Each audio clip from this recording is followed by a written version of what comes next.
Hello dear students, good morning. बच्चों, आज हम लोग स्टडी करेंगे इलेक्ट्रिक फ्लक्स, जो टॉपिक है उसको स्टडी करेंगे। लेकिन बेटा मैं आपको समझाऊंगा कि इलेक्ट्रिक फ्लक्स से भी पहले हमें कुछ चीजों की रिक्वायरमेंट होगी, उन चीजों को भी पहले हम देखेंगे। जैसे आपने एरिया को स्टडी किया होगा बेटा, एरिया के बारे में सभी बच्चे जानते हैं, बट यहां पर इलेक्ट्रोस्टैटिक में थोड़ा सा डिफरेंट टाइप से पढ़ेंगे, तो मैं पहले ही वो इंफॉर्मेशन दे दे रहा हूं आपको इलेक्ट्रिक फ्लक्स को पढ़ने से पहले। ठीक है, चलिए बेटा, वैसे तो हमारा जो टॉपिक है बच्चों, कौन सा पढ़ेंगे हम लोग? Topic electric flux.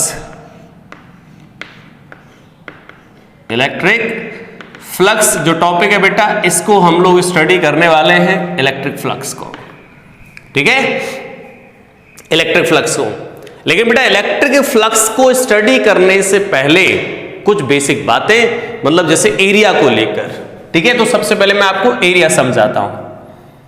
बेटा इलेक्ट्रिक फ्लक्स पर आने से पहले हम लोग बात करें किसकी? एरिया की। अब आप सोच रहे होंगे यार एरिया को क्यों बता रहा है, एरिया तो मतलब हमें आता है, 12th क्लास में पढ़ रहे हैं यार, एरिया भी नहीं आएगा, इतना भी डाउन। चलिए बेटा, यहां पर हम एरिया को कंसीडर करेंगे कैसे? वेक्टर। कैसे कंसीडर करेंगे बेटा? वेक्टर। डायरेक्शन कैसे आ जाएगी sir? Direction perpendicular to plane, perpendicular to plane. Okay, direction क्या हो जाए बेटा? Perpendicular to plane. बच्चों हमें दो टाइप के एरिया को डील करना होगा, एक तो ओपन एरिया,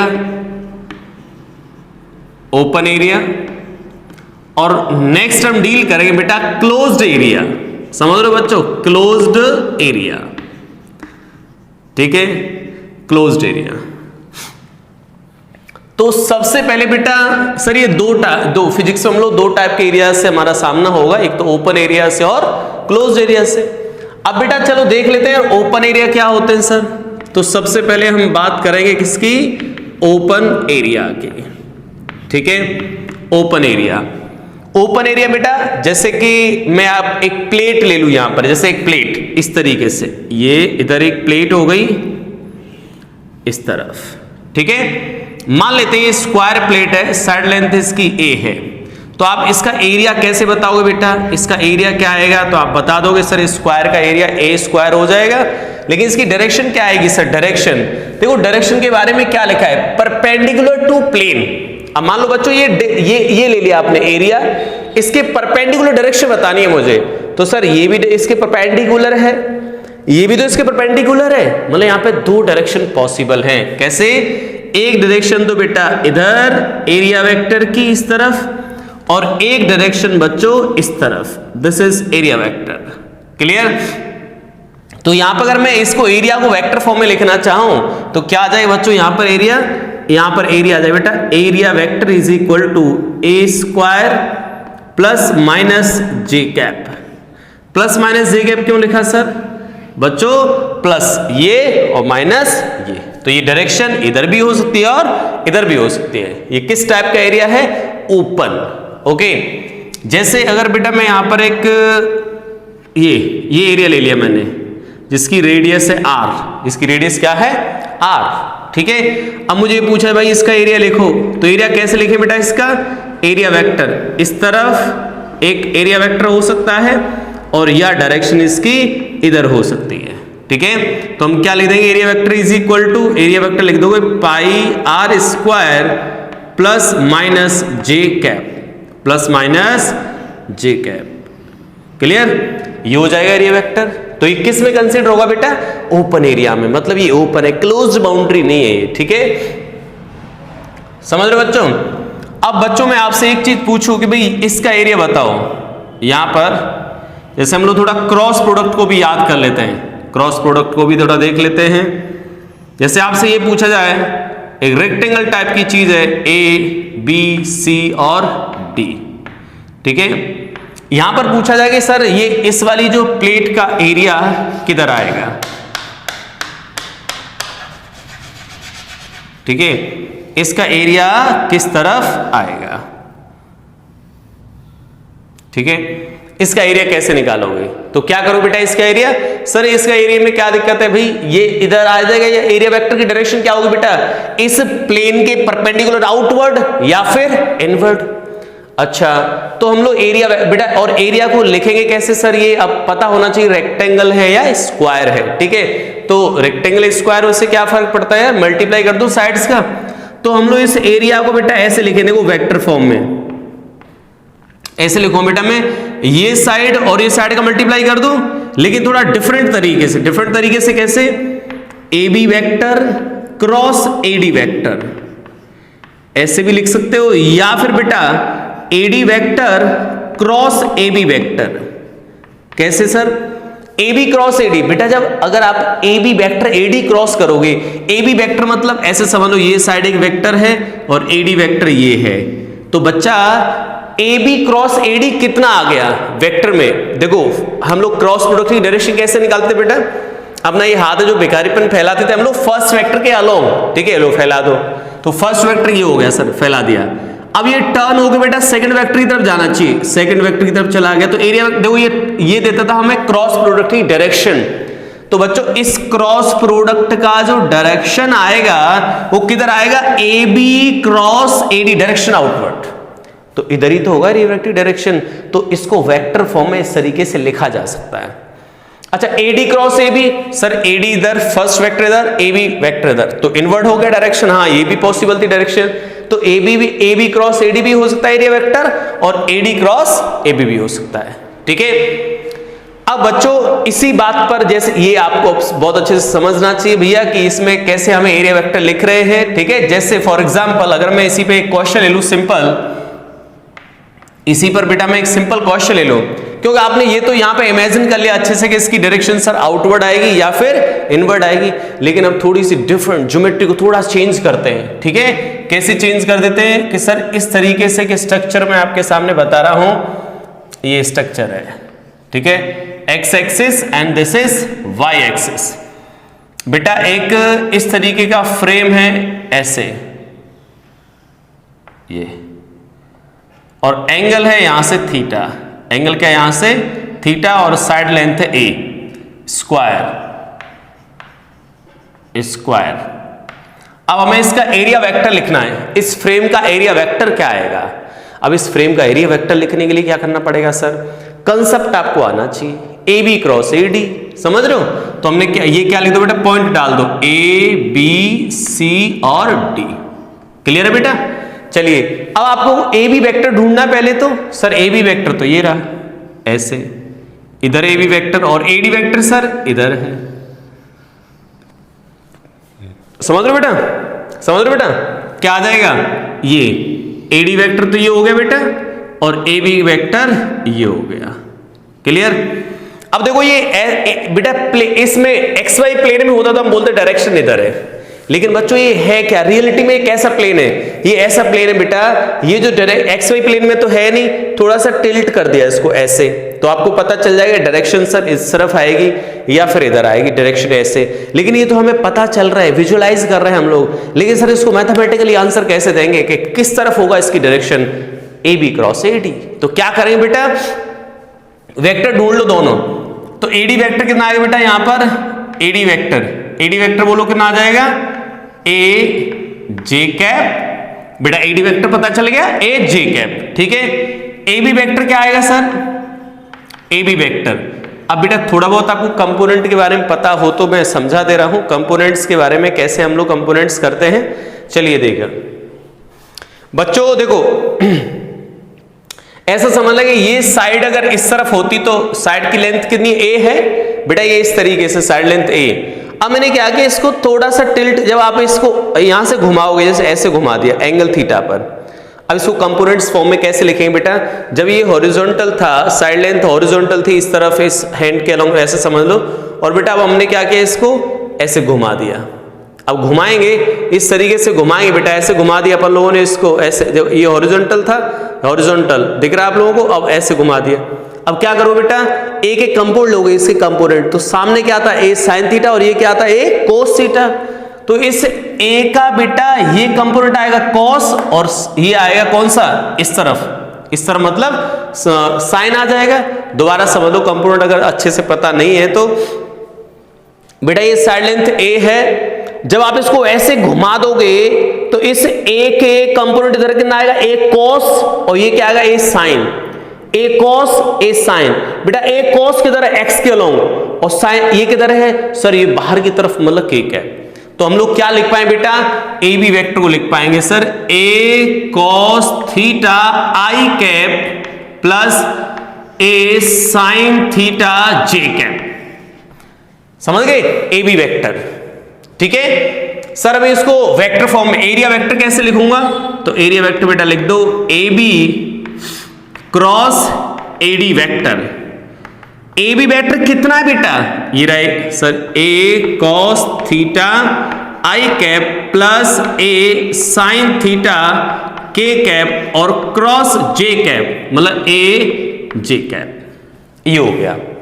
अब क्या कर दो बेटा, क्रॉस प्रोडक्ट तो आता है सभी को, चलिए आई क्रॉस जे कर दो बच्चों, और ये कर दो आई क्रॉस जे करेंगे बेटा, तो a into A square cos theta I cross J, बच्चों आई क्रॉस जे, आई इस तरफ जे इधर, किधर आ जाएगा ये के कैप में, ये हो गया के cap plus A into A square sine theta के क्रॉस जे, तो बच्चों के बाहर होती है, जे इस तरह, तो के क्रॉस जे माइनस आई कैप में आ जाएगा, ये माइनस आई कैप।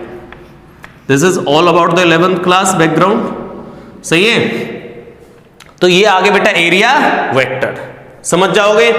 तो इस तरीके से बेटा हम लोग ओपन एरिया को डील करते हैं। ठीक है, यहां पे आसान था एरिया लिखना, यहां भी आसान है बेटा डायरेक्शन। ये मैंने आपको एक नई चीज बताई है जो आपके कंपटीशन में काम आएगी एरिया वेक्टर लिखने में। ठीक है, जहां से हम लोग फ्लक्स इजी वे में कैलकुलेट कर पाएंगे। क्लियर है, यहां तक समझ लो। चलिए तो नेक्स्ट आगे बढ़ते हैं हम लोग। अब क्लोज्ड एरिया, क्लोज्ड एरिया भी यही बताते रहूं मैं। ठीक है, क्लोज्ड एरिया में ऐसा कुछ खास नहीं है। क्लोज्ड एरिया,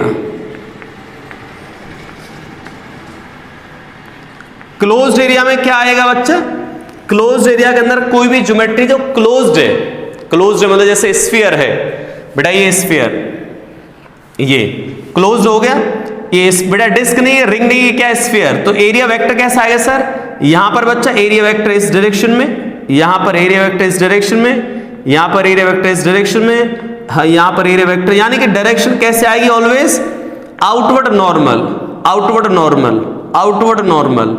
सही है, कभी भी इस एरिया वेक्टर की डायरेक्शन बेटा इनवर्ड नहीं आएगी, अंदर नहीं आएगी। ठीक है, डायरेक्शन ऑलवेज कैसा आएगा, आउटवर्ड नॉर्मल।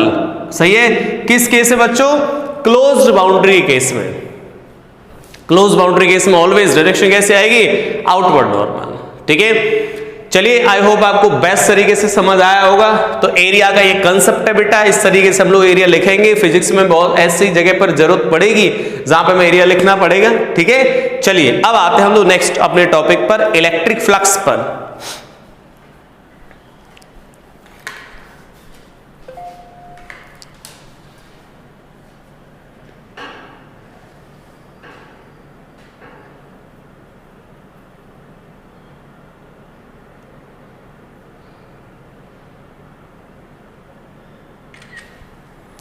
चलिए बात करते हैं बेटा हम लोग इलेक्ट्रिक फ्लक्स की।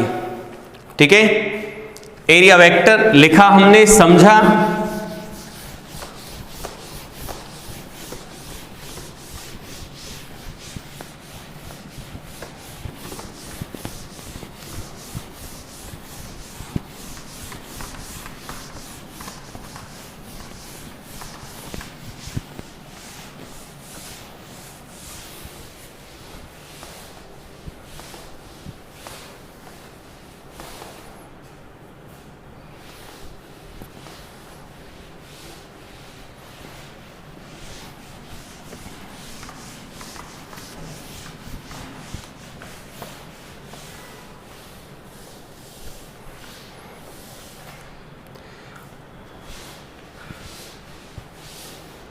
चलिए मैं आपको एक छोटा सा क्वेश्चन दे रहा हूं बेटा एरिया वेक्टर पर।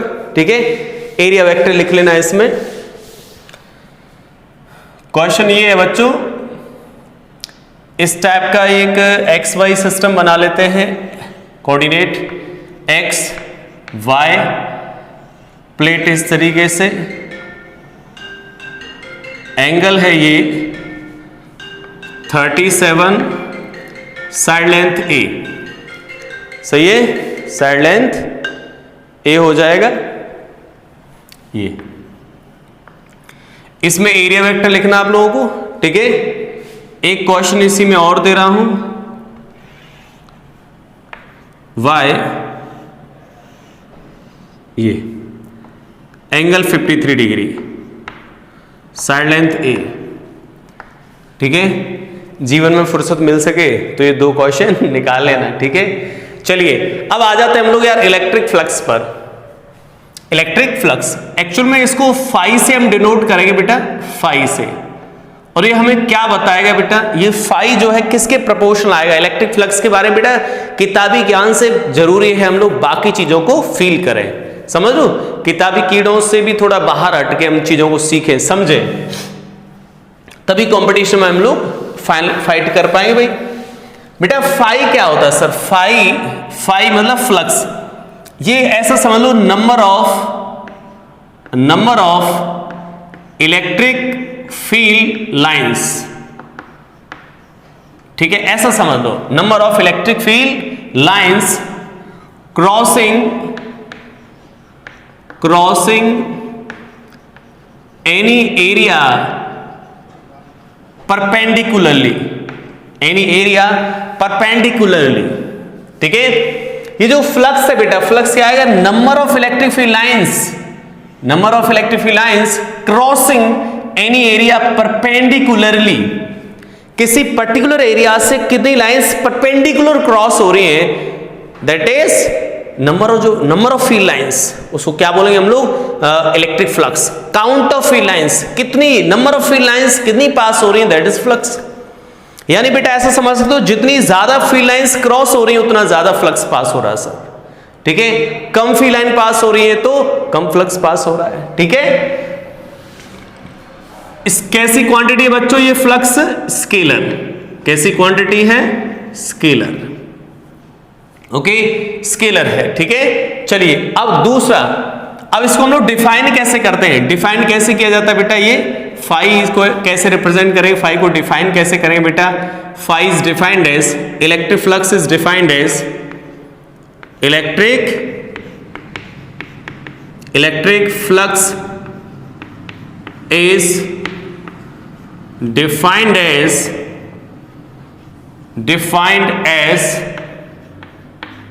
dot product of area vector and electric field vector, electric field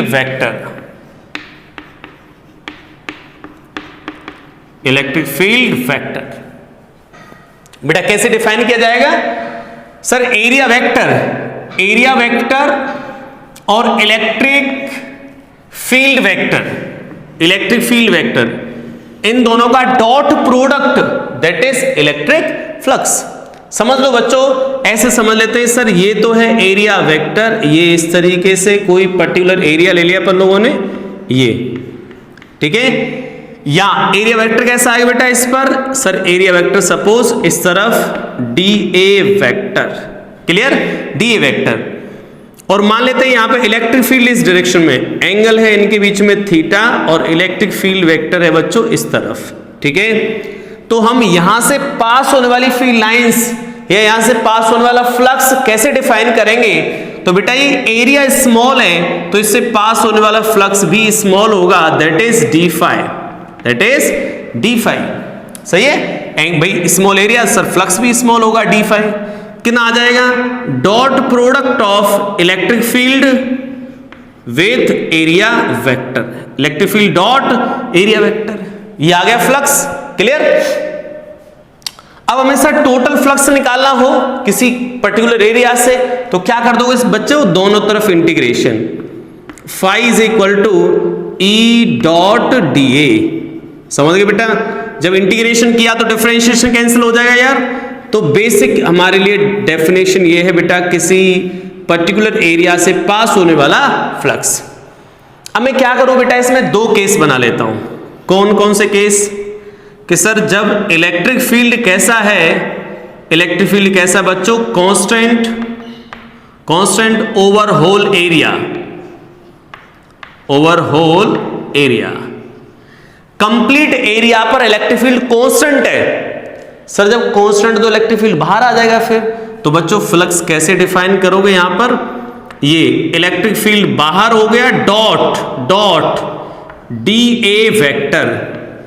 अब आपको इतना तो समझ आता है, डिफरेंशिएशन इंटीग्रेशन कैंसिल आउट, क्या आ गया, E dot A that is 5। तो फ्लक्स इस केस में बेटा ऐसे फाइंड करोगे। कहने का मतलब बेटा क्या करना है इस केस में आपको, जब इलेक्ट्रिक फील्ड कांस्टेंट हो उस केस में क्या करोगे, इलेक्ट्रिक फील्ड का डॉट प्रोडक्ट कर दो एरिया वेक्टर के साथ डायरेक्टली, ठीक है। अगर बेटा यहां पर ई वेरिएबल है, इफ ई कैसा है बच्चों, इलेक्ट्रिक फील्ड वेरिएबल, ओके। इस केस में हम लोग फ्लक्स की वैल्यू फाइंड कैसे करेंगे, electric flux is equal to E dot d A. Sir यहां से इंटीग्रेशन से बाहर नहीं निकाल सकते, इसको इंटीग्रेशन में रखना पड़ेगा, सही है, अगर ई कैसा है बेटा, वेरिएबल है तो, ठीक है। चलिए ये दो केस बेटा मैंने आपको यहां बताया कि इलेक्ट्रिक फील्ड कांस्टेंट है कंप्लीट एरिया के ऊपर तो ई डॉट ए डायरेक्ट हो जाएगा, एरिया वेरिएबल है तो इंटीग्रेशन करना पड़ेगा, ठीक है। चलिए और चीजें सीखते हैं अभी यहां पर। अब बेटा ये सारी रामायण पढ़ने के बाद अब हम थोड़ा सा इस पे फील करते हैं इन चीजों को। सर ये डॉट प्रोडक्ट के टर्म में ही क्यों लिखा गया, सही है। देखो हमें एरिया वेक्टर और ई वेक्टर का मल्टीप्लाई करना था, तो मल्टीप्लाई करने में आपको पता है वेक्टर में दो ही टाइप का मल्टीप्लाई हो सकता है, क्योंकि ये भी वेक्टर है ये भी वेक्टर, तो या तो डॉट या क्रॉस, ठीक है। देखो बच्चों सबसे पहले देखो फाई की डेफिनेशन क्या दी, number of electric field lines passing through any area perpendicularly. कितनी फील्ड लाइंस किसी एरिया को परपेंडिकुलर भेद करके जा रही है, क्रॉस करके जा रही है, उन फील्ड लाइंस को क्या बोल देंगे बेटा हम लोग, जो है क्या बोल दोगे आप लोग, फ्लक्स बोलेंगे, ठीक है। अब सोचो बेटा जैसे मान लेते हैं ये लाइंस, देखो ये फील्ड लाइंस पास हो रही है यहां से, ये इस तरफ एक बड़ा एरिया है और एक छोटा एरिया है, ठीक है। तो आप समझ गए होंगे कि किस एरिया से सर ज्यादा फ्लक्स पास हो रहा है, तो आप बोलोगे सर ज्यादा फील्ड लाइंस तो इस वाले एरिया से पास हो रही है, तो इस एरिया से पास हो रही है ज्यादा फील्ड लाइंस, तो यहां से निकलने वाला फ्लक्स भी ज्यादा है, यहां से बेटा निकलने वाला पास होने वाला फ्लक्स कम है। इसका क्या मतलब हुआ कि सर जो फील्ड लाइंस है इस बात पर भी डिपेंड करेंगे कि कितना एरिया आपने कंसीडर किया है, मतलब एरिया पे डिपेंड करेगा फ्लक्स। ओके बहुत अच्छे, कोई बात नहीं।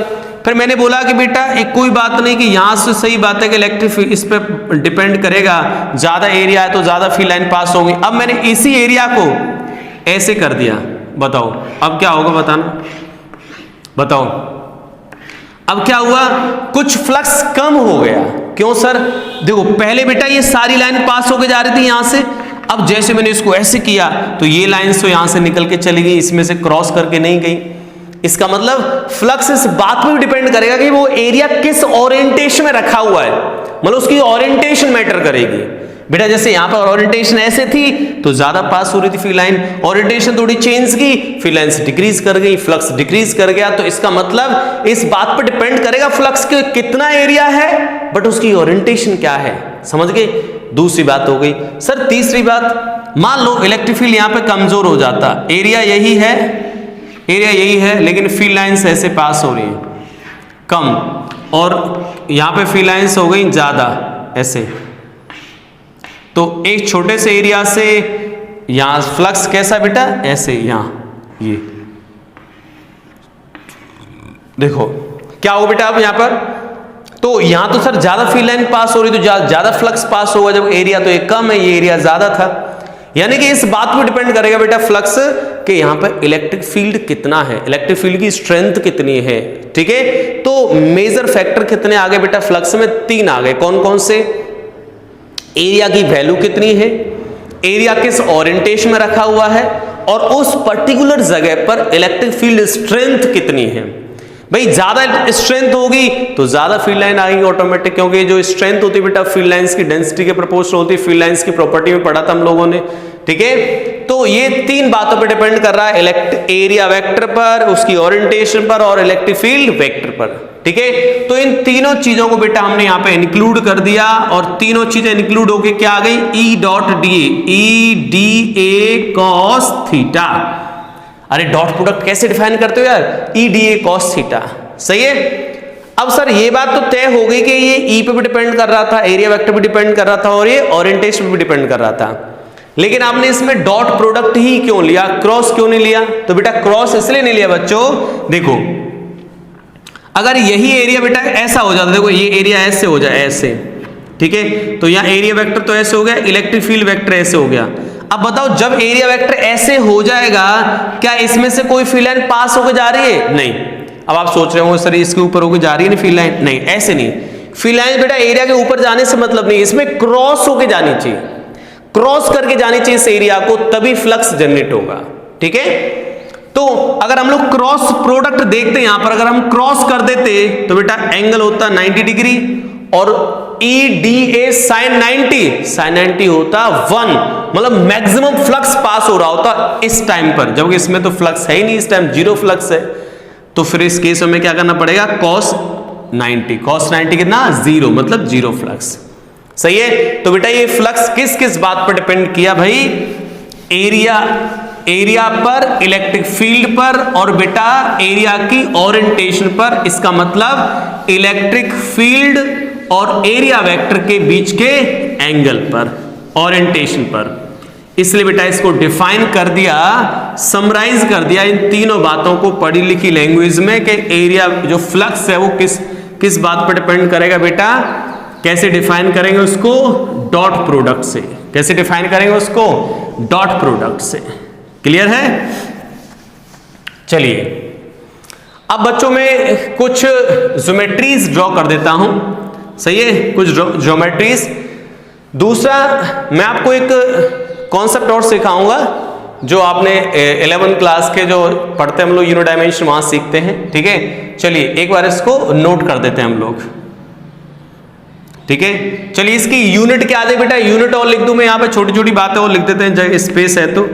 यूनिट क्या आ जाए बेटा, इलेक्ट्रिक फील्ड। इलेक्ट्रिक फील्ड की यूनिट क्या है भाई, इलेक्ट्रिक फील्ड ये हो गया तो न्यूटन पर कूलाम और ये मीटर स्क्वायर, ठीक है।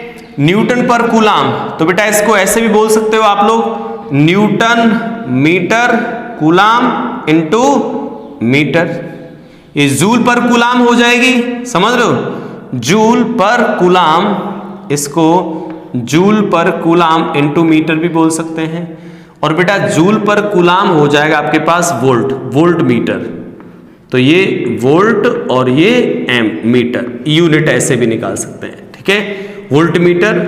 और इसका डायमेंशनल फॉर्मूला आप खुद लिख लेना, ठीक है, डायमेंशनल फॉर्मूला आप खुद लिख लेना बेटा। इलेक्ट्रिक फील्ड का डायमेंशनल फॉर्मूला क्या लिखोगे, force upon area, into area cancel हो जाएगा, समझ लो, आसान है, ठीक है। अरे कर लो बेटा इसको, ई को क्या आएगा, फोर्स अपॉन चार्ज, तो फोर्स अपॉन चार्ज का और इनटू एरिया का, तो लिख पाओगे आसानी से, ठीक है। चलिए इसको नोट कर देते हैं एक बार, ठीक है। अभी बेटा फ्लक्स के बारे में हम लोग बिल्कुल बेसिक बातें जान रहे हैं, अभी बढ़ते हैं आगे इसमें।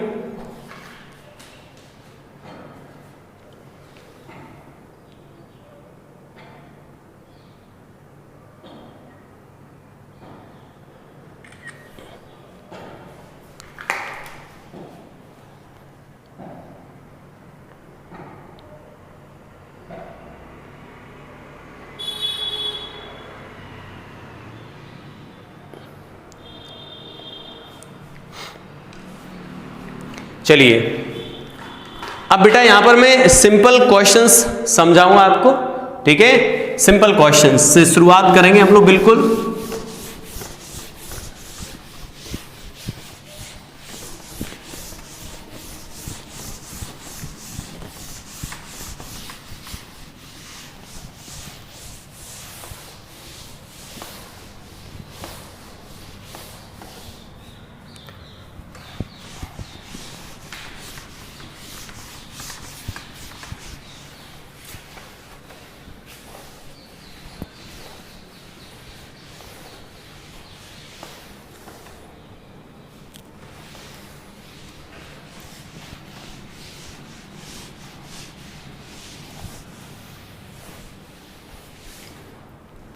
चलिए बात करते हैं यार। अब देखो बिल्कुल सिंपल सिंपल क्वेश्चंस करेंगे पहले, ठीक है, इजी क्वेश्चंस, इजी। चलिए देखिए बेटा ऐसे क्वेश्चन लिख लेते हैं, इफ, अच्छा अभी कुछ दो तीन बातें और बता दूं, कुछ स्पेशल पॉइंट्स और बताए तो बेटा, कुछ स्पेशल पॉइंट्स में देख लेते हैं।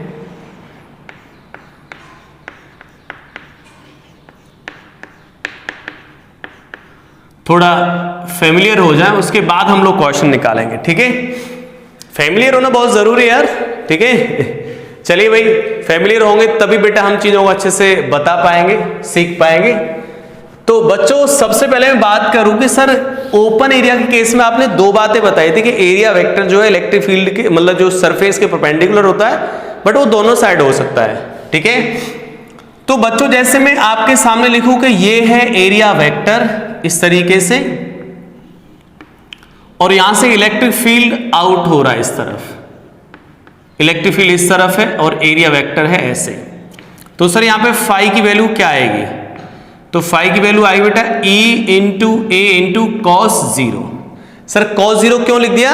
बच्चों electric field vector area vector parallel है, तो एंगल कितना आया इनके बीच में? 0 डिग्री। तो कॉस जीरो होता है 1, तो फ्लक्स कितना आ गया? EA। और कैसा फ्लक्स है ये?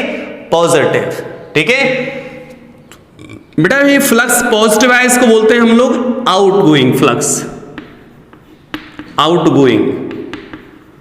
Outgoing flux.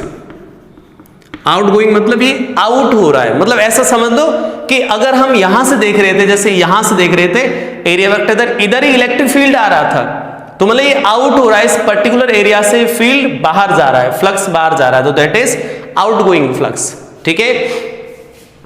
अगर बच्चों हम ऐसे बोल दूं कि सर ये है एरिया वेक्टर यहां से इस तरफ और इलेक्ट्रिक फील्ड वेक्टर है इस तरफ, E वेक्टर इधर, ठीक है।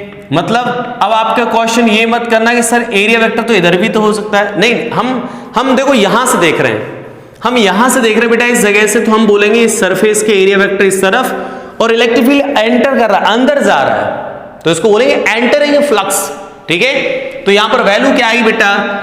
एंगल कितना है दोनों के बीच में? 180 डिग्री। और जब एंगल 180 डिग्री तो फाई की वैल्यू क्या आ जाएगी बेटा? E into A into cos 180, तो माइनस टाइम्स ऑफ EA, तो माइनस का मतलब बेटा entering flux, entering flux, clear? Entering flux minus times EA।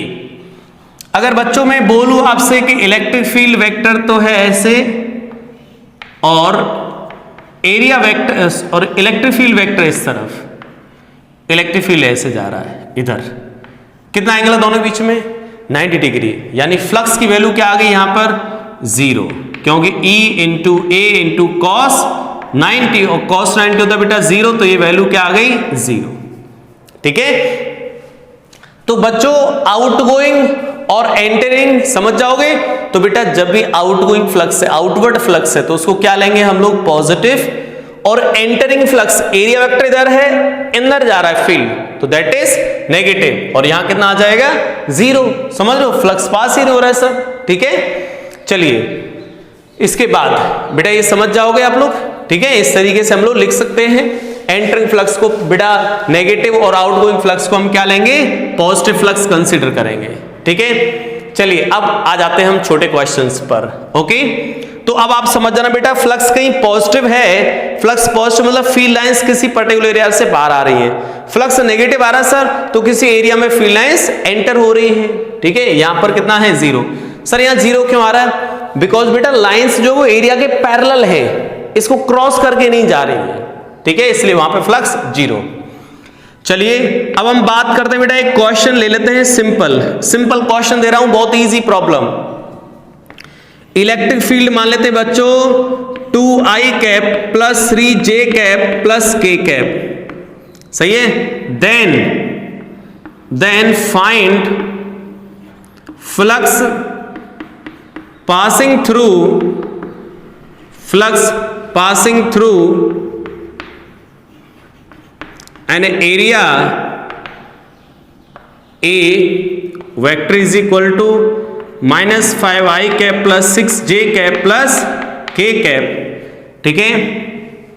ये बेटा इस पर्टिकुलर एरिया से हमें बताना है फ्लक्स कितना पास हो रहा है। अरे सर इसमें क्या दिक्कत है, इसको तो आसानी से बता सकते हो। बेटा फ्लक्स बताने के लिए मैंने दो बातें आपको बताई थी कि जब इलेक्ट्रिक फील्ड कांस्टेंट हो और इलेक्ट्रिक फील्ड वेरिएबल हो, तो यहां पर इलेक्ट्रिक फील्ड कैसा दिख रहा है आपको बेटा, कांस्टेंट।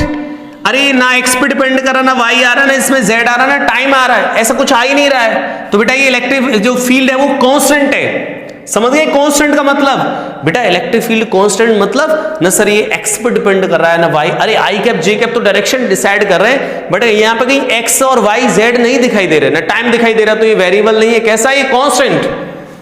तो बेटा इलेक्ट्रिक फील्ड कैसा है यहाँ पर? कांस्टेंट। ओके, जब इलेक्ट्रिक फील्ड कांस्टेंट है तो फ्लक्स कैसे डिफाइन कर दोगे बच्चों? डायरेक्ट मल्टीप्लाई कर दोगे ई डॉट ए वेक्टर, ठीक है। तो डॉट प्रोडक्ट लेना आता सभी बच्चों को बेटा, कैसे लिखेंगे? ई की वैल्यू कितनी है? 2i cap plus 3j cap plus k cap dot area vector. Area vector कितना है? -5i cap plus 6j cap plus k cap. बच्चों डॉट प्रोडक्ट तो सभी को आता है भाई, सबसे आसान ई प्रोडक्ट भैया, -10 3 इंटू ये 18 प्लस 1 19 कितना आ गया? +9 वोल्ट और ये मीटर। क्लियर? ये +9 आ रहा है, इसका मतलब इस एरिया से ये फ्लक्स क्या हो रहा होगा? आउट हो रहा होगा, ठीक है। सिंपल। चलिए नेक्स्ट क्वेश्चन देख लेते हैं बच्चों। ये इलेक्ट्रिक फील्ड की वैल्यू है 2i cap plus 3j cap plus k cap, then find flux passing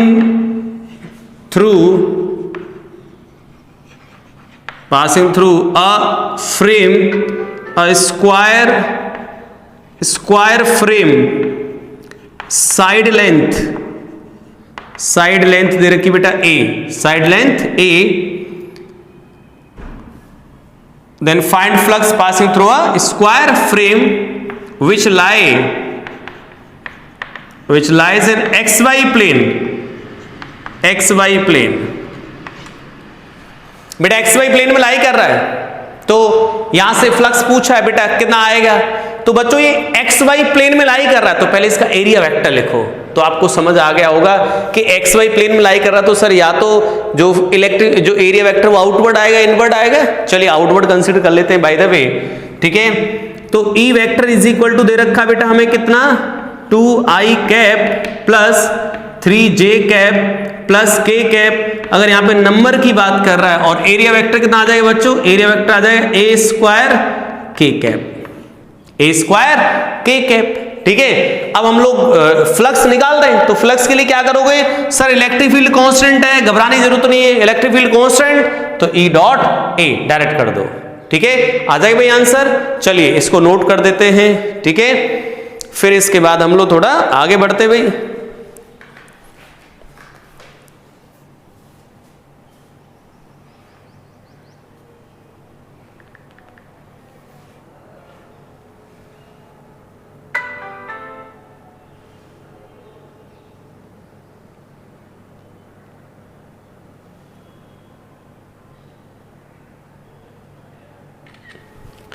चलिए बेटा ये फ्लक्स के बारे में, और देखो अभी बहुत कुछ जानना बाकी है अभी हमें फ्लक्स के बारे में। अभी हमने 2 क्वेश्चन किए बेटा, सिंपल।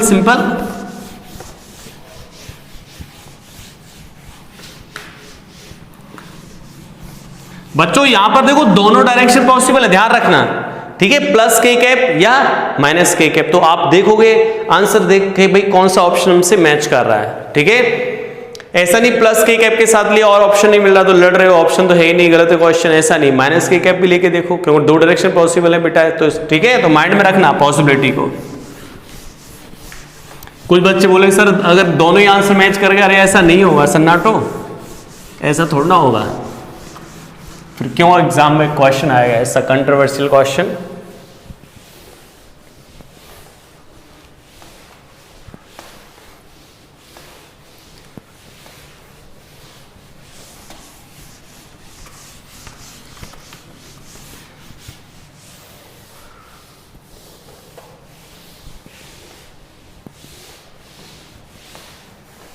चलिए बेटा अब बात करते हैं नेक्स्ट, छोटी छोटी बातें करेंगे, बिल्कुल बेसिक बातें। बेटा फ्लक्स की बात करेंगे सर, फ्लक्स सिंपल बात कर रहे हैं हम लोग यहां पर। बच्चों मुझे ये पूछा जाए कि सर यहां से ऐसे बना लेता हूं ये इधर, ठीक है, हेमिस्फीयर है ये आर रेडियस का, ठीक है, हेमिस्फीयर। और बेटा यहां से इलेक्ट्रिक फील्ड ऐसे फील्ड इधर आ रहा है, इलेक्ट्रिक फील्ड इस तरफ, और ये कांस्टेंट है। कैसा ये? कांस्टेंट।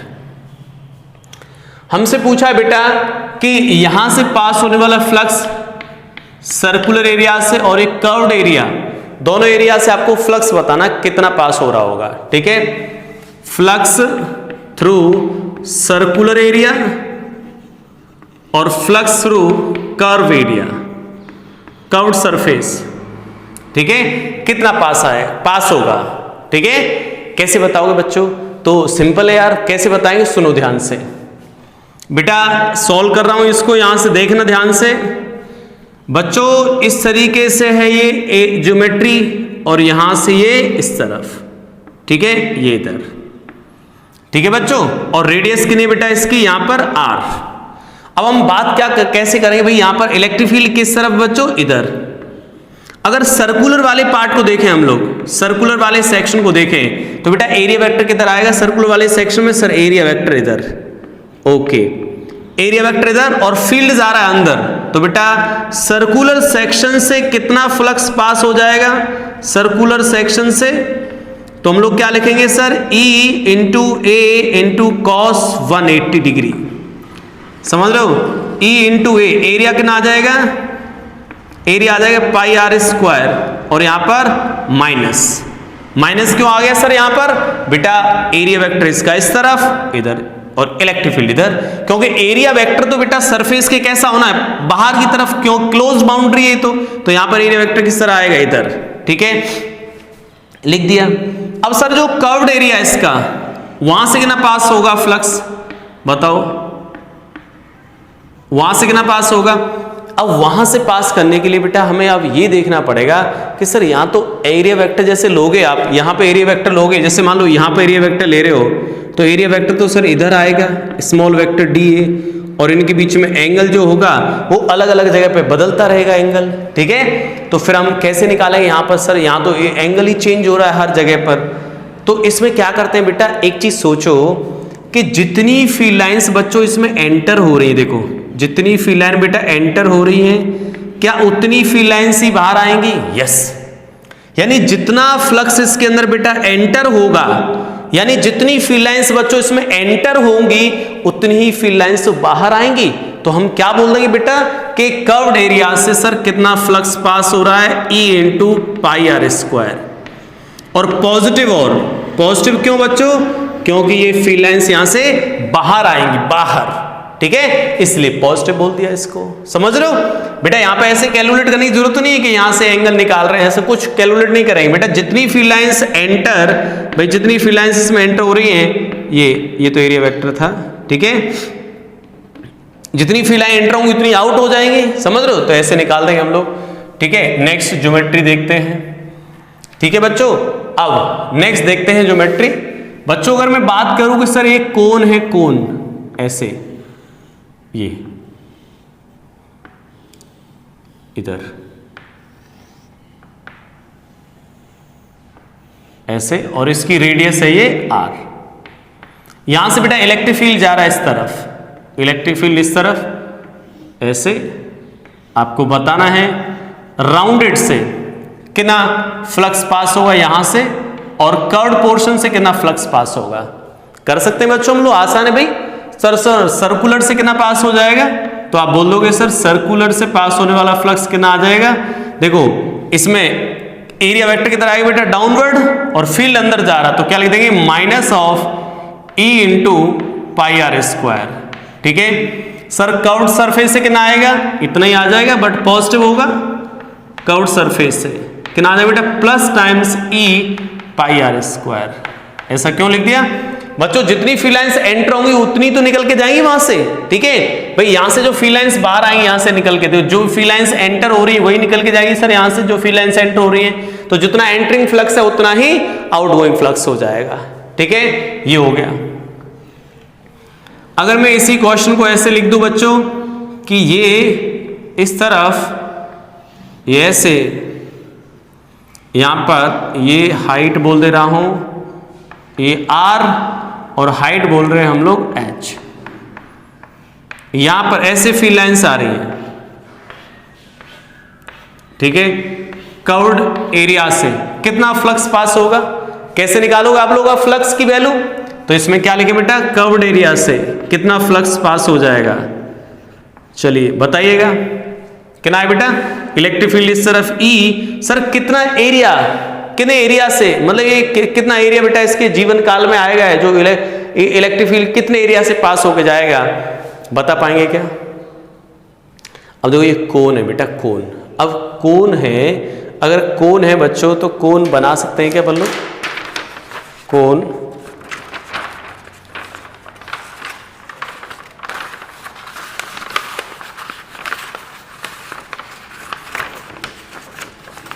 मुश्किल है, सही है, मुश्किल है। कोन है, ऐसा समझ लो बेटा कोन है यहां पर इस तरीके से, जब आप लाइट डालोगे यहां से, अब देखो कितना एरिया, इतना इलेक्ट्रिक फील्ड के जीवन काल में कितना एरिया आया, कैसे लिखूं सर इसको, तो इसको लिखने का तरीका क्या आएगा बेटा, ये एरिया आ जाएगा बच्चों, एक ट्राइंगल बन जाएगा जिसकी साइड लेंथ होगी ये 2r, तो 1/2 बेस होगा 2r और हाइट हो जाएगी h, ये एरिया आ जाएगा, ठीक है। ये इतना फ्लक्स इसमें क्या होगा, एंटरिंग फ्लक्स, हालांकि इधर से आउटगोइंग फ्लक्स भी उतना ही होगा, ठीक है, समझ रहे हो, तो इतना होगा सर एंटरिंग फ्लक्स, ये क्या बोल देंगे, एंटरिंग फ्लक्स, एंटरिंग फ्लक्स, और यहां पे क्या लगा देंगे, नेगेटिव साइन, नेगेटिव साइन का मतलब एंटरिंग फ्लक्स, ठीक है। कैसे, दोबारा समझ लो भाई, इस पे आगे एरिया वेक्टर कैसे लो बेटा, सरफेस का एरिया वेक्टर तो सर इधर आएगा, तो एरिया वेक्टर इधर है और फील्ड अंदर जा रहा है, तो इसको बोल दोगे एंटरिंग फ्लक्स। अब एरिया लिखना कई बच्चों की समझ नहीं आया होगा, एरिया कैसे लिख दिया इस मास्टर ने, तो बेटा ये समझ लो कि ये कोन था, जब कोन को आप इस साइड से देख रहे हो, लाइट मान लो इस पे इलेक्ट्रिक फील्ड की जगह लाइट टॉर्च जला दिया आपने, तो सामने कितने एरिया में इसकी रिफ्लेक्शन आएगी, कितने एरिया में इसका प्रोजेक्शन बनेगा, उसको बोलते हैं प्रोजेक्टेड एरिया। तो कैसे लिखेंगे उसको, तो सर इस कोन को आप ऐसे कर दो, कट कर दो बेटा दो पार्ट में, जब दो पार्ट में कट करोगे तो बीच में क्या बनेगा, ट्राइंगल, देखो ऐसे कट करोगे तो बीच में बनेगा ट्राइंगल, और उस ट्राइंगल ऐसा होगा जिसके ये बेस ये होगा 2r और हाइट होगी h, तो कितना एरिया लिख पाओ बेटा इसको, 1/2 बेस 2r और इनटू हाइट h, इस तरीके से हम लोग फ्लक्स लिख देंगे, ठीक है। चलिए अभी इसको नोट कर देते बेटा, और भी बातें बताऊंगा, इसमें बहुत कुछ बाकी है अभी फ्लक्स के केस में भी देखने को।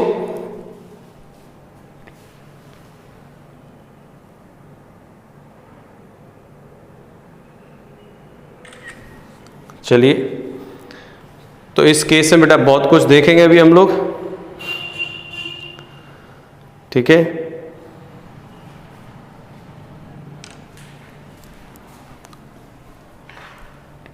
हटा दें इसको यार आप,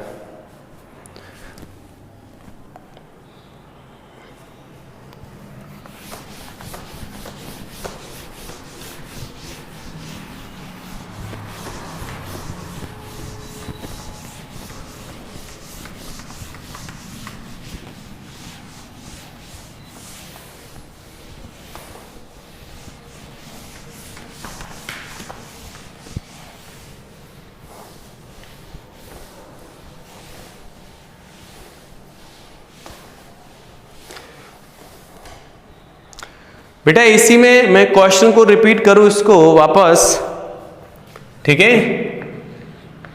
कैसे, मान लेते बच्चों ये कोन है, वही अभी मैं इस कोन पे ही बात कर रहा हूं, ये रेडियस है बेटा r, यहां से इलेक्ट्रिक फील्ड जा रहा है इस पर E1, कितना इलेक्ट्रिक फील्ड है E1, और इधर से इलेक्ट्रिक फील्ड आ रहा है E2। हमें पूछा टोटल एंटरिंग फ्लक्स बताओ, टोटल एंट्री फ्लक्स बताओ कि सर कितना फ्लक्स एंटर हो रहा है। तो आप क्या बोलोगे बेटा, देखो E1 की वजह से क्या होगा, E1 की वजह से ये E1 है इलेक्ट्रिक फील्ड जो इधर आ रहा है। अब बच्चों सोचो जितना इस एरिया से बाहर निकलेगा, जितना फ्लक्स इस एरिया से बाहर आएगा उतना ही तो एंटर हुआ होगा। तो कितना आ गया टोटल फ्लक्स की बात करें तो E टोटल कितना हो जाएगा बच्चों, ये minus times E1 into pi are square. Minus क्यों लिखा सर, क्योंकि ये एंटरिंग फ्लक्स की बात कर रहा है, कितना एंटर हुआ फ्लक्स इस पर, ये फ्लक्स है फ्लक्स फाई टोटल, ठीक है, माइनस ये E2। तो बेटा अभी बताया मैंने E2 के बारे में, E2 इज इक्वल टू क्या आया था, E2 times 1/2 base 2r into height h। ये इस तरीके से लिखते हैं हम लोग, और ये हाइट के लिए अज्यूम कर लें यहां से h, ठीक है, ये हो गया। तो ये एंटरिंग फ्लक्स है, इस तरीके से हम लोग कैलकुलेट कर सकते हैं, बहुत आसान है, ठीक है बच्चों। चलिए एक और सिंपल क्वेश्चन और बेटा, एक ऐसा समझ लीजिए क्यूब है इस तरीके से, ये कुछ छोटे छोटे क्वेश्चन ही किए हम लोगों ने आज। ये क्यूब है बेटा, और ये साइड लेंथ है यहाँ पर x एक्सिस, और ये y एक्सिस, और ये z एक्सिस। बच्चों इलेक्ट्रिक फील्ड है इस तरफ, इलेक्ट्रिक फील्ड है इस डायरेक्शन में, ठीक है, इलेक्ट्रिक फील्ड। अब इलेक्ट्रिक फील्ड एक बार तो ले रहा हूं बेटा मैं कांस्टेंट, कितना ले रहा हूं, कांस्टेंट, और एक बार इलेक्ट्रिक फील्ड लूंगा मैं यहां पर वेरिएबल। समझ रहे बच्चों, इलेक्ट्रिक फील्ड ले लेते हैं यहां पर कांस्टेंट, कितना आएगा, सही है। और ऐसा ले रहा हूं कि भाई यहां पर जो इलेक्ट्रिक फील्ड है, इधर इलेक्ट्रिक फील्ड की वैल्यू है 2 यूनिट आई कैप मतलब इस तरफ, और इसकी जो साइड लेंथ है बेटा, साइड लेंथ भी मान लेते हैं कुछ, साइड लेंथ वाले 4 मीटर। तो आपसे पूछा है कि सभी सरफेस से पास होने वाला फ्लक्स क्या आएगा, flux passing through all surfaces, क्या आएगा बच्चों, flux passing through all surfaces, flux passing through all surface, सही है। चलिए तो कैसे फाइंड करेंगे हम लोग फ्लक्स, कैसे फाइंड होगा फ्लक्स, देखते हैं ध्यान से भाई क्या आएगा यहां पर, सही है, कैसे फाइंड करेंगे, चलिए देखते हैं बेटा।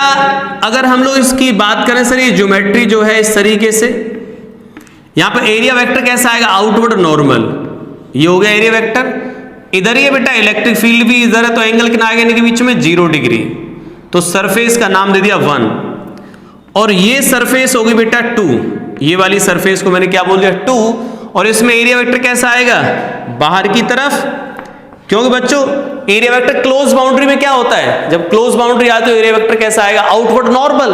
तो यहां पे एरिया वेक्टर इधर, यहां पे एरिया वेक्टर इधर। सपोज ये है सरफेस 2, तो सरफेस 1 सरफेस 2, सरफेस 1 से कितना पास होगा बेटा फ्लक्स, सरफेस 1 से पास होने वाला फ्लक्स कितना आ जाएगा, E into A into cos 0, E की वैल्यू 2, एरिया स्क्वायर प्लेट का 2 इंटू 2 कितना आ गया 16, और कॉस 0 कितना आ गया 1, यानी कि 32 यूनिट, ठीक है। सरफेस 2 से सर, सरफेस 2 से कितना फ्लक्स पास होगा बेटा, एरिया वेक्टर दर फील्ड अंदर जा रहा है, तो क्या आ जाएगा बच्चों, माइनस ऑफ इतना ही हो जाएगा 32 यूनिट, सही है। बाकी सरफेस से कितना पास होगा सर, बाकी सरफेस से बेटा पास होगा 0, क्यों, कोई भी सरफेस उठा लो, या ये देख लो, या ये कोई भी सरफेस उठा के देख लो, चाहे इस तरफ चाहे ये वाली सरफेस, जैसे ऊपर वाली सरफेस को देखें तो ऊपर वाली सरफेस से बेटा एरिया वेक्टर इधर और फील्ड वेक्टर, एरिया वेक्टर इधर, इलेक्ट्रिक फील्ड कितना एंगल आएगा 90 डिग्री, cos 90 0। बाहर वाली सरफेस इस तरफ एरिया वेक्टर और इलेक्ट्रिक फील्ड इस तरफ, एंगल कितना 90 डिग्री, कितना आएगा, बाकी सभी सरफेस से कितना आएगा 0, ठीक है। चलिए अब इसी क्वेश्चन में आपको ये एक्सटेंड कर रहा हूं, इसी क्वेश्चन के अंदर इफ इलेक्ट्रिक फील्ड कैसा बच्चों, वेरिएबल है, इलेक्ट्रिक फील्ड कैसा है, वेरी कर रहा है। और कैसे वेरी कर रहा है बच्चों, ऐसे वेरी कर रहा है के एक्स स्क्वायर के अकॉर्डिंग आई कैप, ठीक है। Then find flux through all surfaces,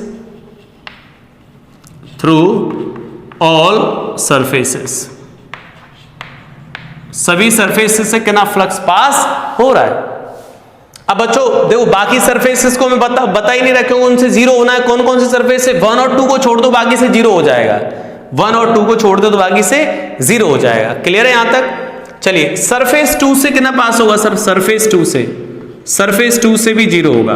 क्यों पास होगा सर जीरो, क्यों बेटा सरफेस 2 कहां पे लाई कर रहा है, देखो सरफेस 2 का मतलब है x इज इक्वल टू 0। भाई सरफेस 2 कहां पर होगी, जहां x इज इक्वल टू 0 है, ठीक है। तो सरफेस 2 पर जब x इज इक्वल टू 0 है, x 0 तो बेटा इलेक्ट्रिक फील्ड भी 0 हो गया। तो इलेक्ट्रिक फील्ड 0 हो गया तो क्या लिख देंगे सरफेस 2 पर बेटा x इज इक्वल टू 0, तो इलेक्ट्रिक फील्ड भी कितना यहां पर 0। जब इलेक्ट्रिक फील्ड 0 तो फ्लक्स भी 0।